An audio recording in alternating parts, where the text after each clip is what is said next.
எப்போது நீ வாழ்க்கையில் கீழே விழுவாய் அதை பார்த்து சிரிக்கலாம் என ஒரு சிலர் காத்திருக்கின்றனர். நல்லதே செய்தாலும் அதிலும் குறை சொல்லும் ஆட்கள் வெளியில் இல்லை, நம் அருகில்தான் இருக்கின்றனர். தெரியாத எதிரிகளை கூட சமாளிக்கலாம். கூடவே இருந்து நமக்கு கெட்டது நினைப்பவர்களை சமாளிப்பது அல்ல, கண்டுபிடிப்பதே பெரிய கலைதான். வேறு வழியே இல்லை. இவர்களை எல்லாம் வென்றுதான் நாம் வாழ்க்கையில் ஒளிர முடியும். பிறக்கும் போது பிறந்த நாள், இறக்கும் போது பிரிந்த நாள், பிறக்கையிலும் அழுகை, இறக்கையிலும் அழுகை, பிறந்தவுடன் ஆனந்த நிகழ்வு, இறந்தவுடன் ஆழ்ந்த இரங்கல், வாழும் போது நினைவெல்லாம் நீயே, இறந்த பின் நினைவில் என்றும் நீயே, உயிருள்ள போது பணம், சினம், ரணம், தலைக்கணம், உயிர் பிரிந்தவுடன் வெறும் பிணம்.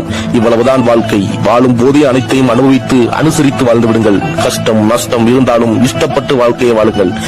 ஒரு காலத்துல வீடு சின்னதா இருக்கும், ஆனா வீட்டில் உள்ளவங்கள் மனசு ரொம்ப சந்தோஷமா இருக்கும்.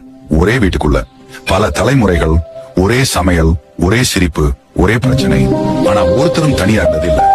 வருமானம் கம்மியாக இருந்திருக்கலாம், ஆனா பாசம் குறையல. சண்டை வந்த கூட சாயங்காலம் எல்லாம் சாப்பாட்டுக்கு முன்னாடி அதுவே சரியாயிடும். இப்போ வீடுகள் பெருசா ஆயிடுச்சு, ஆனா உள்ளிருக்கும் மனிதர் மதிக்காதவர்களிடம் பணிவை காட்டி விடாதே. அது உன் அடிமைத்தனத்தை காட்டும். மதிப்பவர்களிடம் கோபத்தை காட்டி விடாதே. அது உன் அதிகாரத்தை காட்டும்.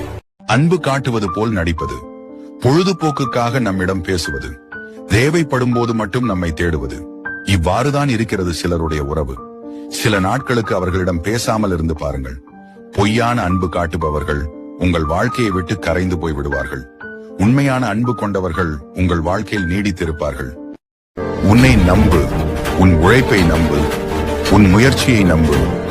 உனக்காக உதவி செய்வார்கள் என்று யாரையும் நம்பி விடாதே. எவன் உனக்கு கெடுதல் செஞ்சாலும் நல்லது செய்யணும்னு நினை. ஏன்னா கெடுதல் செய்ய வரவன் எண்ணத்தை கூட நல்லது செய்யற வரவன் என்னுடைய எண்ணம் வலிமையா இருந்ததுன்னா மாத்துறதுக்கு வாய்ப்பு இருக்கு. நீ அதை பண்ணு. எண்ணங்கள் வலிமையா வச்சுக்கோ.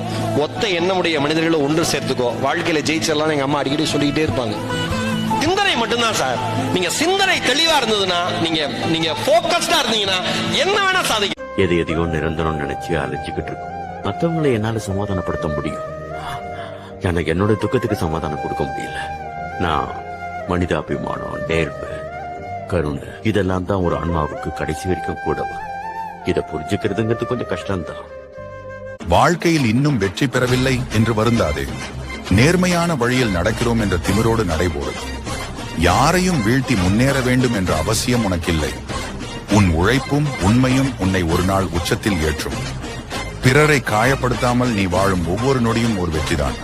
தாமதமானாலும் உன் தர்மம் உன்னை தலைநிமிர்ந்து நிற்க வைக்கும். உலகம் உன்னை தோற்றவன் என்று சொன்னால்